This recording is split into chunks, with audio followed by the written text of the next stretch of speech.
അപ്പോൾ നമ്മുടെ വാഹനത്തിന്റെ എഞ്ചിനിൽ ഒഴിച്ചുകൂടാൻ പറ്റാത്തൊരു ഘടകമുണ്ട് കൂളന്റ് എന്ന് പറയുന്നത്. ആ കൂളന്റിന്റെ പകരം വെള്ളം ഒഴിച്ചാൽ പോരെ, കൂളന്റ് തന്നെ ഒഴിക്കണോ?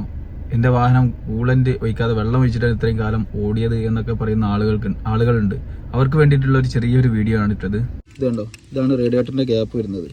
ഇതിലൊക്കെ ഒരുപാട് ഫങ്ഷൻസ് ഉള്ളതാണ്. അപ്പോൾ നമ്മൾ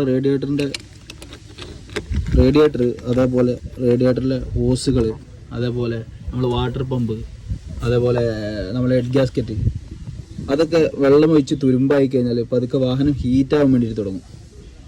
അങ്ങനെയാണ് വാഹനം എഞ്ചിൻ പണിയിലേക്ക് പോകുന്നത്. അതേപോലെ കൂളൻ്റ് ഒഴിച്ചാലുള്ള പ്രത്യേകതയാണ്, കൂളൻ്റ് ഒഴിച്ചാലുള്ള ഒരു നല്ല ബെനിഫിറ്റാണ്. നമ്മൾ വാഹനങ്ങൾ തണുത്ത പ്രദേശങ്ങളിലൊക്കെ പോയി കഴിഞ്ഞാൽ വാഹനത്തിൻ്റെ കൂളൻ്റ് ഫ്രീസ് ആവാതെ ഇരിക്കാൻ വേണ്ടിയിട്ടുള്ള അതിൽ കെമിക്കൽസ്, ആൻറ്റി ഫ്രീസ്, ഗ്ലൈക്കോള് എന്നൊക്കെ പറയുന്ന കെമിക്കൽസ് ഉണ്ടായതുകൊണ്ട് വാഹനത്തിൻ്റെ കൂളൻ്റ് ഫ്രീസ് ആവാതിരിക്കാൻ വേണ്ടിയിട്ട് നമ്മളെ സഹായിക്കും. അപ്പോൾ നമ്മുടെ വാഹനത്തിൻ്റെ കൂളൻ്റ് 20,000 കിലോമീറ്റർ ഓടുമ്പോഴോ 2 വർഷം കൂടുമ്പോഴോ നിർബന്ധമായിട്ടും റീപ്ലേസ് ചെയ്യാം. അപ്പോൾ ഇതുപോലത്തെ വാഹനങ്ങളെക്കുറിച്ചുള്ള അറിവിനൊക്കെ വേണ്ടിയിട്ട് നമ്മുടെ ചാനലൊന്ന് സബ്സ്ക്രൈബ് ചെയ്ത് സപ്പോർട്ട് ചെയ്യട്ടോ.